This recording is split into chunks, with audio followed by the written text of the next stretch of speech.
Found his secret Reddit account. Update 1. Advice. This morning I met with my attorney for over 2 hours. Yesterday he had sent me a ton of paperwork and a list of things to bring. Basically all of our financials. I felt prepared. Meeting with him put me a bit more at ease as far as my own financial future goes, which was a huge concern. We live in a no-fault state, which means infidelity won't have bearing in the event of a divorce. However, if there is a custody battle, which I don't see happening, details of the affair could be useful. I asked my attorney if it would be appropriate to contact AP's husband, and he gave me the green light to do so. Right after my meeting with my attorney, I called AP's husband. It was a short phone call, letting him know about the relationship between our spouses and that my husband is unaware of my knowledge of the relationship. He asked to call me back, and shortly after he texted me asking to meet with me in person this afternoon. He assured me he would not tell his wife I had contacted him. Well, I just left our meeting. AM sitting in the car feeling a sense of relief but also dread. AP's husband had been suspicious for months. They live a few towns over and we live about an hour away from a major city. My husband spends a great deal of the work week in the city. In fact, we have an apartment there so he can avoid the long commute home during the week when meetings run late and he has work dinners. The husband says AP had been spending a lot more overnights during the week than was typical in the past few months for work. She had been on her phone a lot more frequently and had become protective of her phone.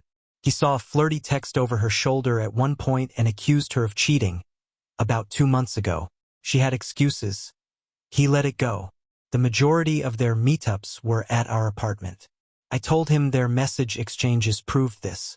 A few of my favorites were from her. I wonder if your wife will smell me on her sheets. I hope she does. Was sent when my husband told her of a planned weekend in the city with me and my kids. Is it wrong that I think of the apartment as our apartment home? Just me and you in our little love nest. An apartment I own half of, by the way. I gave AP's husband a thumb drive of all of the evidence I had discovered. There is a lot. And a very detailed spreadsheet of every meetup, dinner, gift, hotel visit, etc., etc., etc. My husband would be very proud of that. He is a spreadsheet guy. AP's so asked me to wait a few days to confront my husband to do his own investigating. I gave him the info of my new BFF, IT expert, and my divorce attorney. He mentioned looking into getting one. One thing I should add, this man is extremely good-looking and very in shape. My husband is a good-looking guy too and takes care of himself, but this guy was really something. I don't know why that surprised me. He was also very kind and sympathetic, which I was relieved about because I was wary of the response I would receive. The plan is to keep in touch so that we can confront both of them at the same time, separately of course.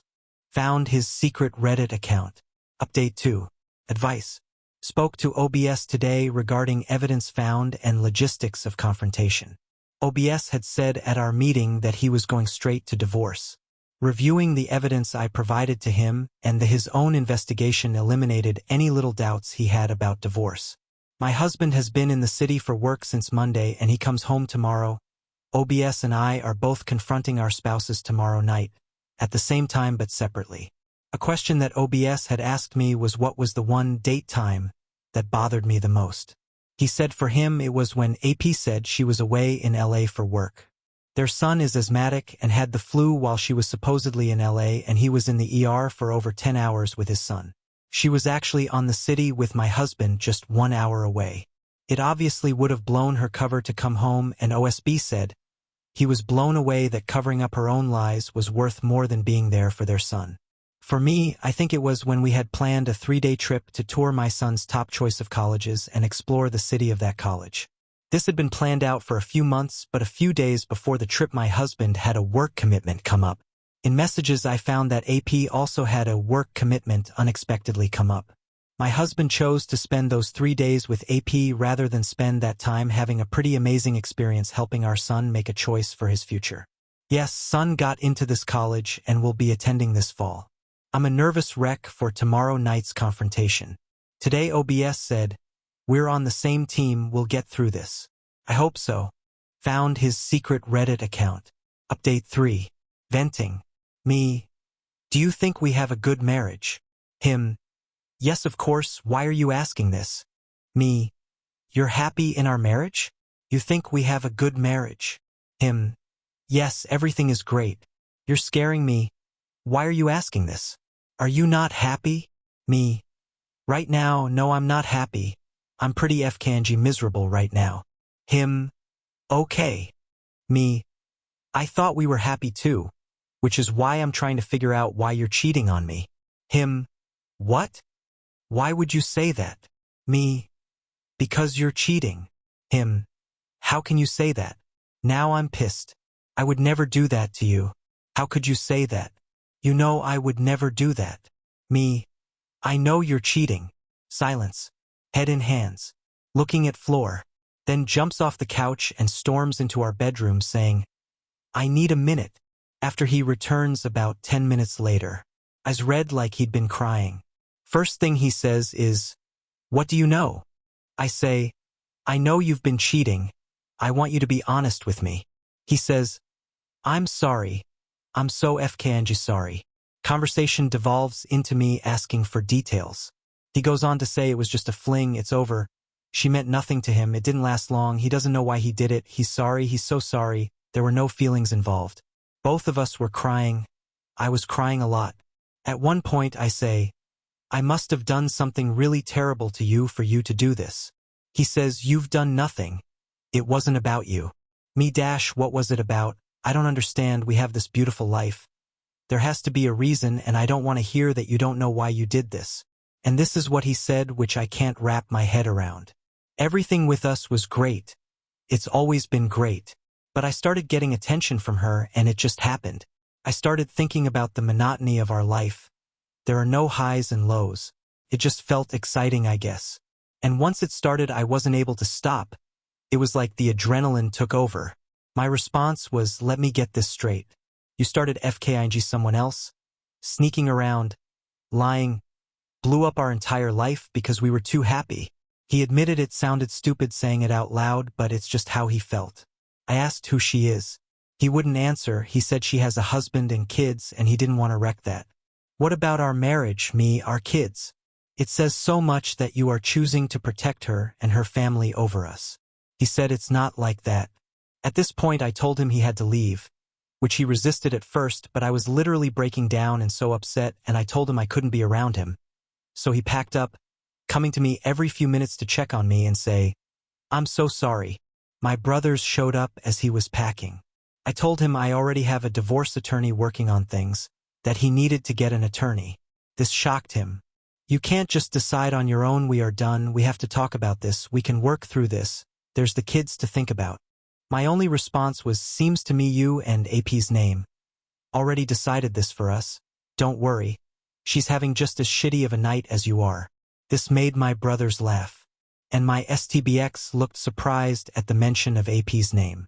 My oldest brother walked out with him and I saw them arguing out in the driveway. Then he left. I spoke to OBS briefly last night and again this morning. This has gotten long, so I will do a short update in another update post maybe tomorrow.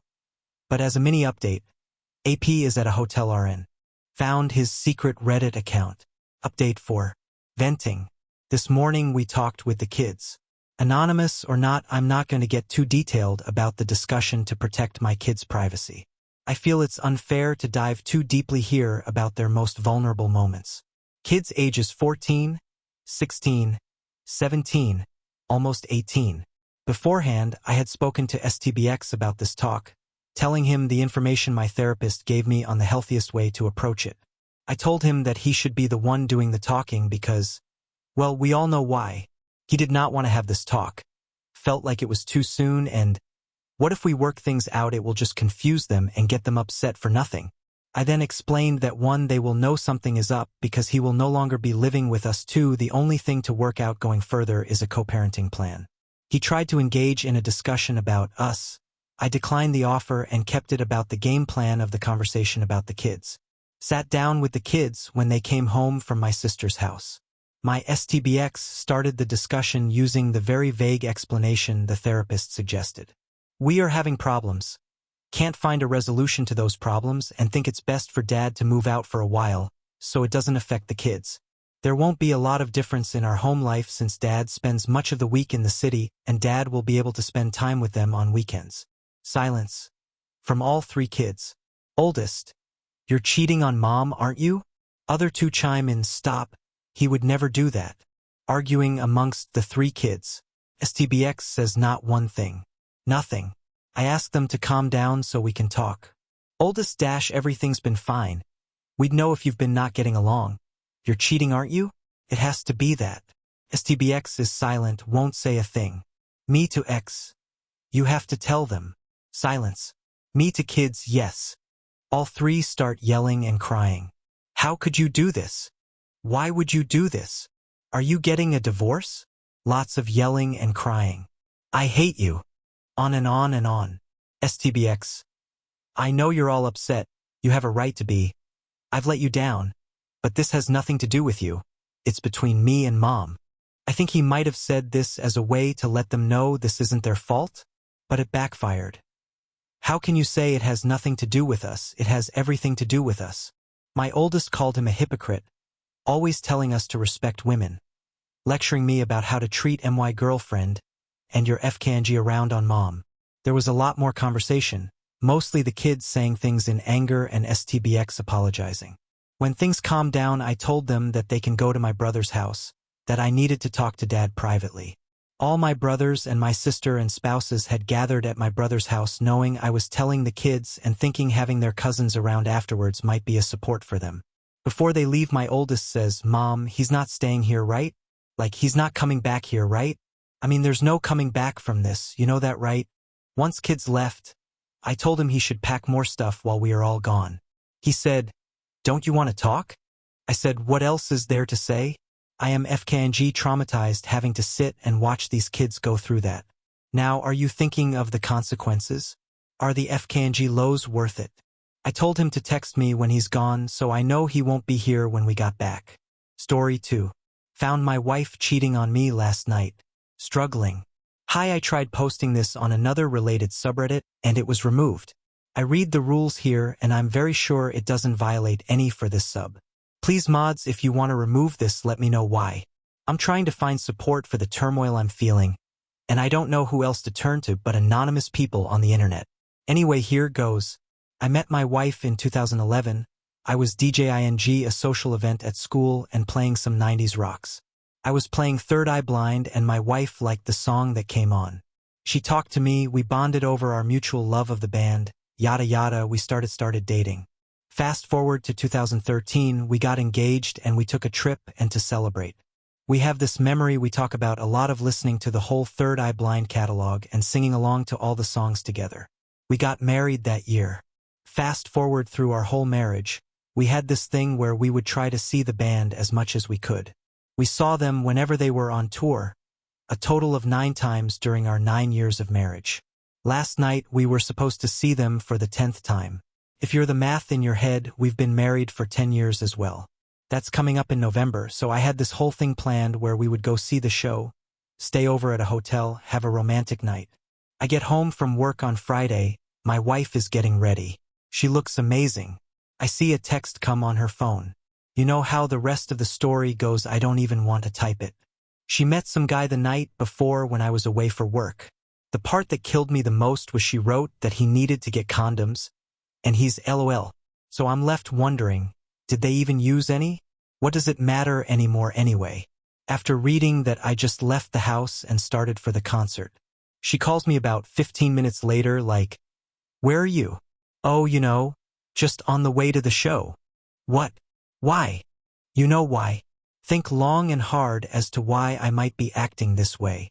I just hang up. Anyway, I think I was in shock still. I was pretty cool about it. But there's some backstory there I don't want to get into as to why I was prepared. She's cheated twice before in the past. I didn't really have any emotions at the time. Actually, when I started typing this was the first time I felt anything.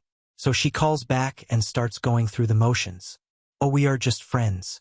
Oh, we didn't actually do it. Oh, I was drunk. Oh, it was just in a little bit. Then it was all, come back and let's talk about this like adults. As if I'm the childish one for having stormed out. I'm thinking, no. If that happens, I'm not seeing this show. We're just going to talk about how she cheated and she's going to try and seduce me. And that thought grossed me out. I never thought about sex with my wife and felt gross. But then I did. So I got to the concert and the guy scanned my ticket. He looks at me and says, "There's two," indicating that he wanted to scan the other one. I just stared at him blankly and said, "Yes, there's two," and went inside. I was so weird. I felt like I was hypnotized. And then there was the show. Amazing show. I had a good time. I met some nice people in my row and we had a fun time enjoying the concert together. Some lyric hit a little differently. I've never been so alone. And I've never felt more alive. I felt pretty alive at the concert. I danced with the crowd and screamed my frustrations into the loudspeakers. No one could hear me over the loud rock music. It was over pretty early. I wanted to sit at the bar and drink, but that would have required talking to someone, and I just couldn't outside of the context of the concert. I was thinking about the texts again. So I went to the hotel I had booked for my wife and I, and went to sleep alone. I woke up to about 30 emails. She was up all night feeling all kinds of emotions, I guess. Guilt, shame, anger at me. Those were the most surreal, the ones where she was mad at me for going through her phone. A lot of bargaining and pleading. The worst was she had sent me cards I had written for her years before. Anniversary cards, birthday cards, Christmas cards. I always handwrote a letter for her, professing my love for her. I never used to write anyone cards like these, but I did for her. She used to write cards like these for me. She hasn't in a number of years. I think her intent was that upon reading the cards, my heart would soften and I would realize how much I loved her. I would come to my senses and come to her, and we would talk it through, and I would forgive her, and it would all be better. But instead it just made me realize how much she doesn't love me. At this point, I can't forgive her. I forgave her once, and here we are. If I forgive her again, it's just a matter of when, not if. I'm back in the same scenario, writing sob stories on Reddit. The only question now is whether I respect myself to make sure this never happens to me again.